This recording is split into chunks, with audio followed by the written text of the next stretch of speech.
All right, welcome everyone to this week's ECONversations Podcast for Southwest Riverside County. I want to thank you for joining us. We've been off for a couple of weeks. We're ecstatic to be back talking to y'all. And we have a lot of topics that actually we have talked about bringing up and talking about. And we have so many, we can't decide what we want to talk about first off to start with. So I'm going to actually start with Mr. Rob Moran in the county, because I know that there has been a lot of stuff going on recently about economic recovery for moving forward. There are some great things happening in the county with county leadership, and I think kind of the prospects of what's going on. So why don't we get a quick update from Mr. Rob Moran, and then we'll see where it goes from there. Sure thing, Patrick. Thank you very much.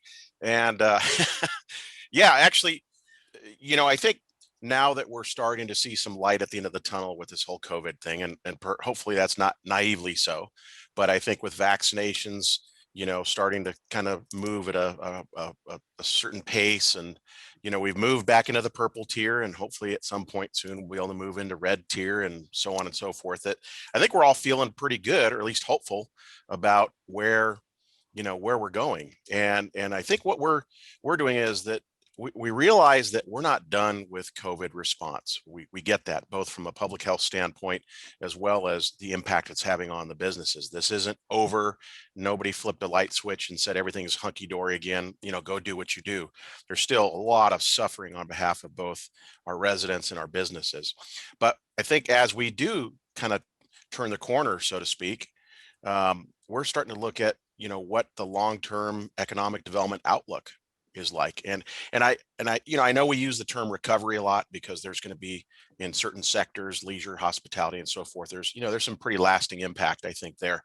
I do believe that our residents and businesses are resilient, but there's some that are hurting pretty bad, and in some areas and in some sectors more than others.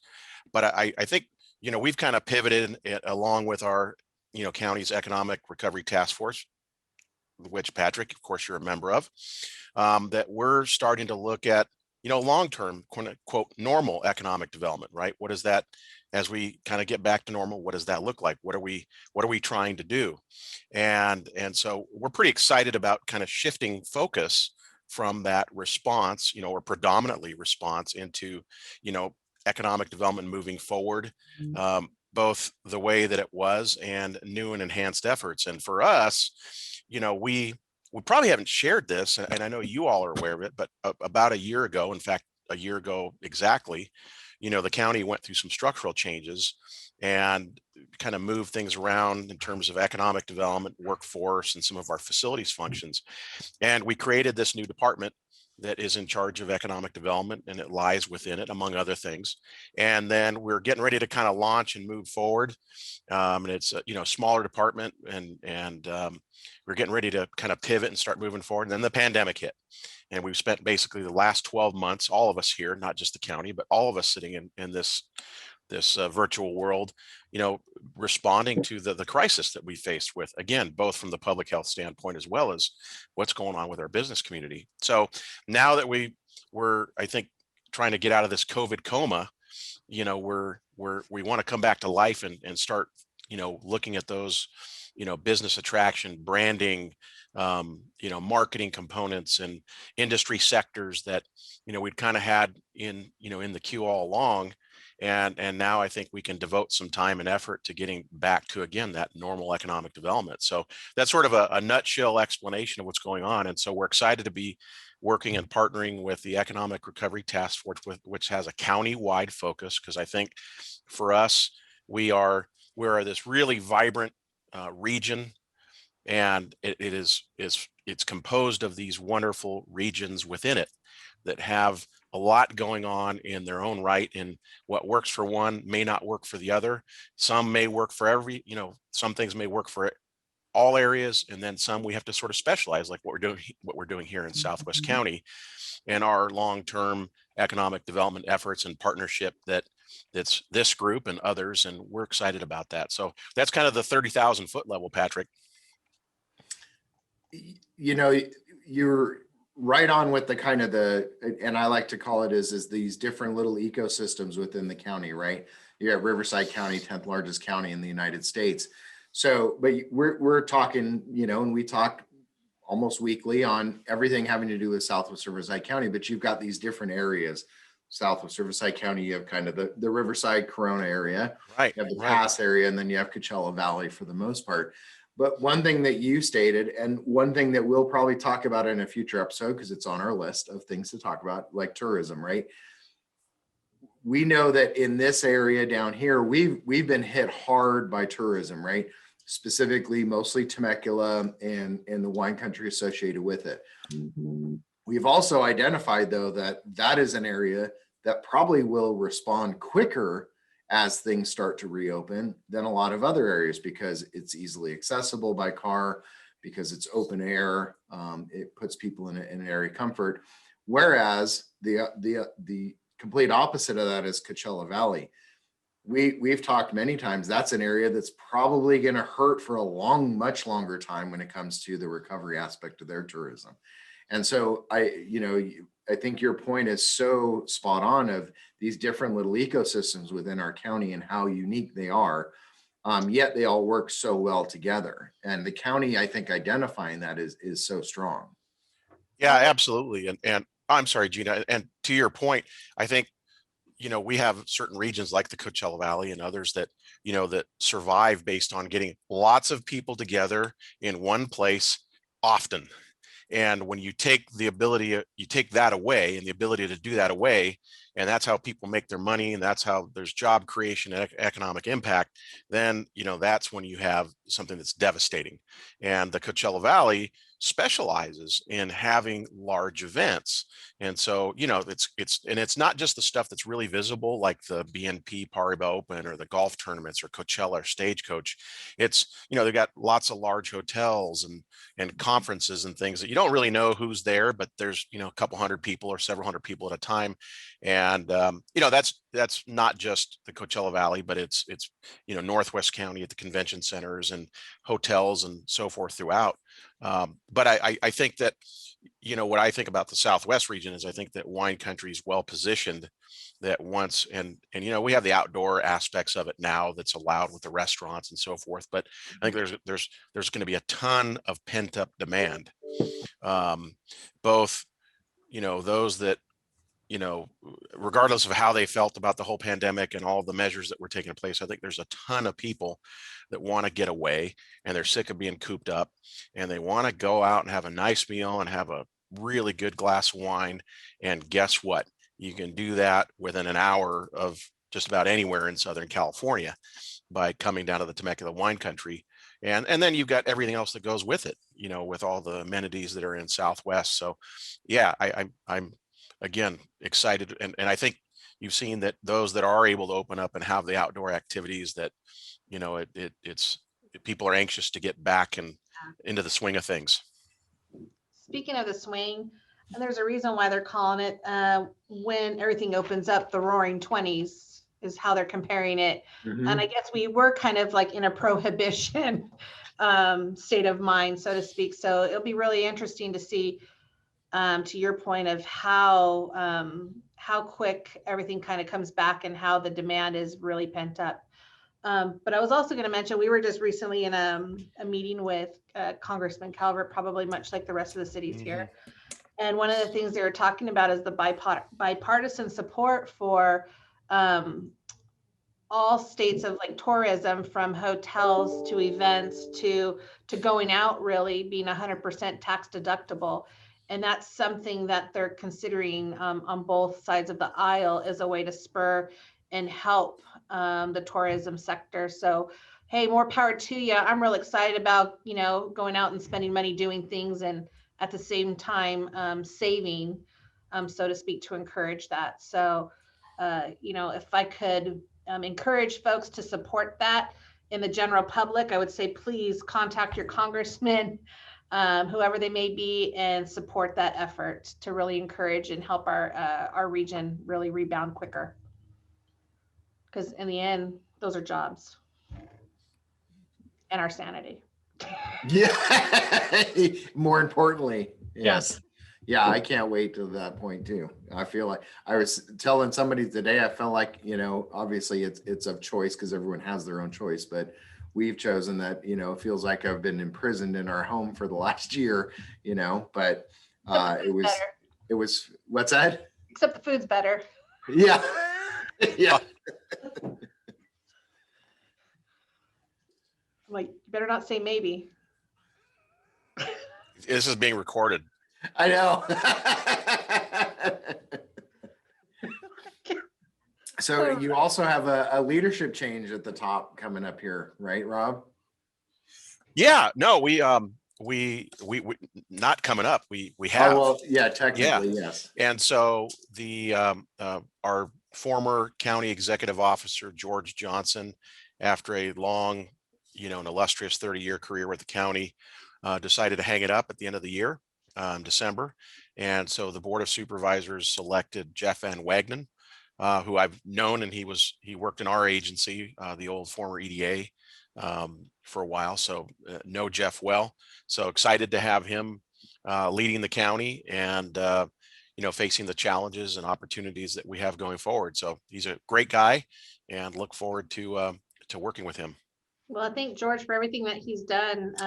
Fantastic guy. I know. I just think of, all the things that he's done and just his overall personality and the way that he takes difficulties, task at hand. And he's just such a sensible person and easy to talk to. And, just wanted to congratulate him on his farewell, but he will be missed too. I'm going to get those backgrounds right. I'm telling you. We're going to get you some fun ones. Which was a good segue. I forgot to mention something about, and maybe we can talk about this as a future episode, is Innovation Month is coming up in April. That's right. So maybe that can be a topic for, one of our next ones soon, because maybe we'll talk about that next week. Sounds great. And Invest Southwest and what that is. Yeah. Some of those like tech related efforts that have gained a lot of traction. That was a very noble try there, Scott, but I tried so hard to get the Invest Southwest logo up on here, but for some reason it doesn't look like that's right. That's what we like to call in the business as a tease for upcoming. Yes. Right. You don't get the whole thing. You just get a little piece that of logo by Scott's shoulder? What is that? Stay tuned. It's a start. That's right. That'll be a good discussion. Actually, we can put in Innovation Month and Invest Southwest together as a good conversation for next week. Yeah. So look forward to our next podcast where you can find out what is really happening. That was Gina as host. What? You're going to be the next host. She's auditioning. Yeah, absolutely. Oh, you can take my job anytime. Oh no, you do a fabulous job, Patrick. All right. So what else is going on that anyone wants to update everyone with? Yeah, Kim. Well, the process of starting road construction on Bundy Canyon actually started last year, the process. So we have a lot of residents questioning why, when they thought it started last year, they haven't seen any, earth movers and people in orange jackets and hard hats out there yet. And the answer to that is it's coming March 1st. That's when you'll start. There's a process before the process, as everybody on this call knows, and that process has finally gotten to the point of getting the earth movers and the orange jackets and the hard hats and all of that stuff going on. So that's the stuff that the residents really want to see, because then they know progress is coming. So that will start March 1st, the actual construction part of Bundy Canyon widening and improvements. So that's exciting. That's our number one. That's our biggest deal for this year, really. And that's actually extremely exciting because that's been something that's been needed for so long. So it sounds like, that might be another topic for another, episode down the road, maybe around transportation or something like that. Absolutely. We'll talk about that down the road. Like an Ortega widening. Yeah. Amazing to talk about. Justin Kirk. I don't think Justin wants to touch the Ortega in any way, shape, or form. Doesn't want to talk about Ortega at all, huh? I actually lived through Ortega widening in San Juan about a decade or so ago. So I have a little bit of fatigue as it pertains to that and getting that whole thing established. But yeah, it's not a fun topic, but if we like to talk about it, I could be more prepared next time. Give you wonderful planner communication on the environmental considerations of all those wonderful problems, and how the OCTA has largely advocated for not expanding or enlarging that area, or OCTA, Orange County Transportation Authority. Sounds like a thriller, Justin. Most things in the planning sphere are thrilling. My wife tells me that on a regular basis as she's off to sleep as I'm telling her stories at public hearings.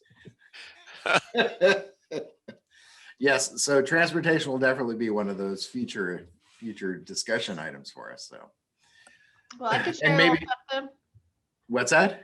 I could share a little something. All right. So I just wanted to thank Patrick for joining us on our Mayor's Idea Exchange. We just recently did a collaborative a brain dump of all of our education partners and workforce development. And we had the lovely, and I always call her that, Leslie Trainer from Workforce, and she's awesome. Sharing all the different resources and the latest happenings of what's going on with Riverside County, and it feels like a million resources that are available to our businesses to really help with job force and talent attraction, and really trying to build up the skilled workforce that our businesses currently need and are trying to prepare them for the future for. And it was highly educational on discussing CTEs and leveraging, one agency's or education facility with another's, instead of trying to duplicate services, working together for our region and trying to streamline that and the dollars that are available to get a bigger bang for our buck, so to speak, that benefit our overall Southwest area. And so in all, what does that mean to the normal resident here in a different language? Is it really just creates jobs for our youth and for our residents that are here, and preparing them for the future and trying to prepare for the jobs that this collective group here in Southwest Riverside County are going after to really increase our demographics and our quality of life. So it was highly educational for us, and it really just started the ball rolling. And it was kind of exciting to see, 35 people all in a Zoom talking about, as if like COVID was going to disappear one day, in the very near future here, to where we could actually start to meet in person and develop programs in person. So it was exciting. Just wanted to say thank you to Patrick and everybody that attended that, especially on the county. Again, Rob, tell Leslie thank you again. She did a great job. She's fantastic. Thanks a lot, Gina. Yeah, and you can thank me all you want, but really I'm nothing in comparison to Leslie. Leslie is the rock star. She is fantastic. And Heidi showed up, Rob. Heidi Oh, Marshall. nice. Heidi gave some great suggestions and feedback of ways that the group could work together, and part of that idea exchange. And so one of the things that we're going to work on is that jobs blueprint as part of our SWRCED. So very excited to see her in a familiar face, and just her energy and excitement. It's almost overwhelming sometimes, because you're like, I don't have enough time to do all that. I need the money, and how can we work together? And we need to do it today. So it was good. Awesome. Very good. I think we have another future agenda item to talk about of, maybe diving more into CT and workforce development then. I think that would be great, especially maybe inviting MSJC or somebody that maybe specializes in CTE from the county that could really delve into what does it mean and how can our job bases participate. We often hear that, it's so important to our county, but, really the bottom line when it comes to the educated nature, I guess I'm going to represent it that way, but the educated nature of our workforce, regardless of what educated actually means, whether it's a college degree, technical degree, vocational training, the nature of that and the level at which we're committed to that is the level to which our economy will rise. If we don't commit to that, then we will stagnate and we will never be what we know we can be in terms of economic development, economic growth. It's very, very simple. It is there's a direct correlation between that, right? The labor force and the types of businesses that you have. And I agree with you all. That is an incredibly important topic. And again, it doesn't have to be just bachelor's degrees or master's degrees or anything. But the vocational training and all that, we get that right. A lot of it will come on its own and will help facilitate that. Very cool. Thank you. Yep. Gina, great job putting that together. And Rob, I will take you a step further and say it might be beyond correlative and actually be causal, because you're not going to get certain industry without the right combination of skill sets. Patrick Ellis, thank you for shaking the beard for me. And Gina, you mentioned data a little earlier, and I know, Kim, you did a great job up with Cosmon, I believe. Don't you have a new study coming out and some information to share from that? I think I shared that last week, didn't I? Or No, I think that was on a different event. I think that might have been the Business Roundtable. oh, Yeah. I want to make sure We this actually have not talked about it on we this. have not talked about I- Cosmon on I this can't format. keep track of which Zoom I we know. were on. Yes. But yeah, in fact, we do then. Thank you, Scott, for that intro. We just completed Wildomar's first commercial market study with Cosmont Companies, very well-revered company out of the Newport area in Orange County. And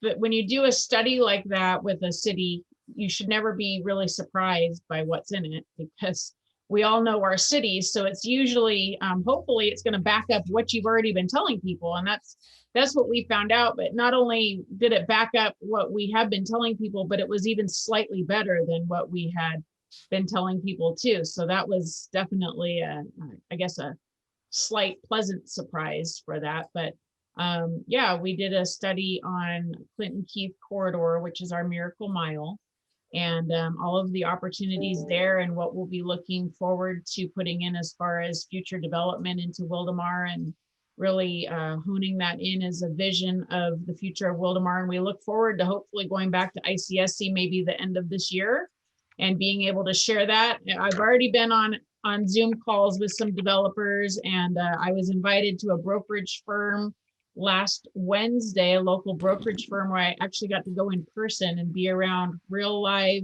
people and talk about economic development and development with real live like-minded people. It was like a dream come true. They couldn't get rid of me. I got there around 4:30, and about 8:45, they were like, okay, really, we have to go home now.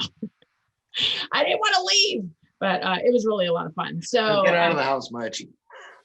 not right now, no. Yeah. And certainly not to talk about work stuff, and share ideas. That's what I miss most about this shutdown is Zoom has limitations, and, one-dimensional people on Zoom, it's difficult to have a really good conversation because you kind of get talking over each other, and, there really doesn't allow for that when you're on a virtual kind of format. So to be in a room, we were in a large room with only about 5 people, and we were all distanced, and they had made all these great little snacks that they individually wrapped for everybody so that we didn't have to like share a chip bowl or something, you know what I mean? It was very sweet, but so that was really exciting. And I look forward to more meetings like that. We will be having more meetings, just trying to get people to understand who Wildomar is and what we're looking for and what we expect to be the future of Wildomar. So it's very exciting. It's been a lot of fun. It'll be more fun when we can do all of that in person, but we've been making do on Zoom as well. So whatever we need to do.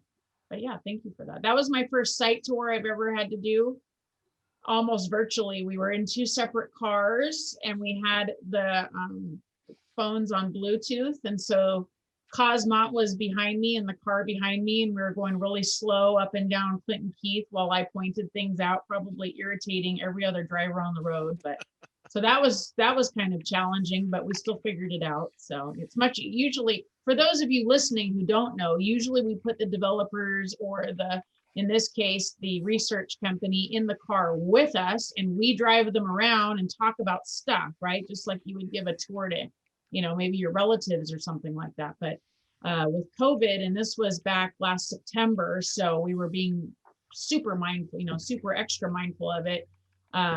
vaccine had not even been created yet. So of course we were being very careful. So Cosmont stayed in one car and I stayed in another car, and it was an interesting situation that they had never done either. So, but we did it. We will not be stopped. Yeah.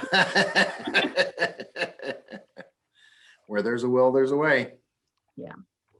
Absolutely. Very good. All right. Well, Scott, anything from Murrieta?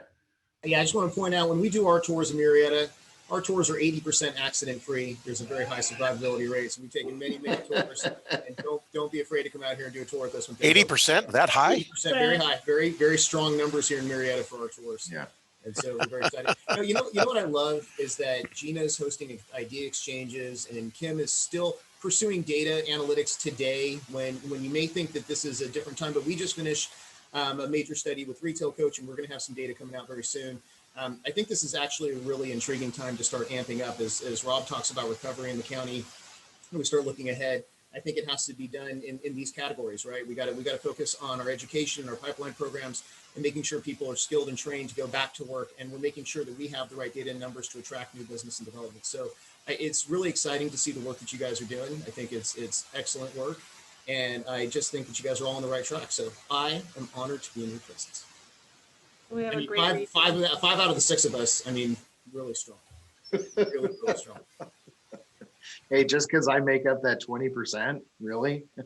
Hey, the accident wasn't my fault. All right. Well, I think that's a good way to end it for this week. I think that this was a good enough tease for us to kind of let you know some of the things that we have upcoming to talk about. We may have some future guests coming and joining us. So glad you could join us this week for Southwest Riverside County Economic Development ECONversations. Thank you again, Justin, Rob, Scott, Gina, Kimberly, for joining me. We look forward to seeing you next week. So have a good night. Bye, everybody. By the way.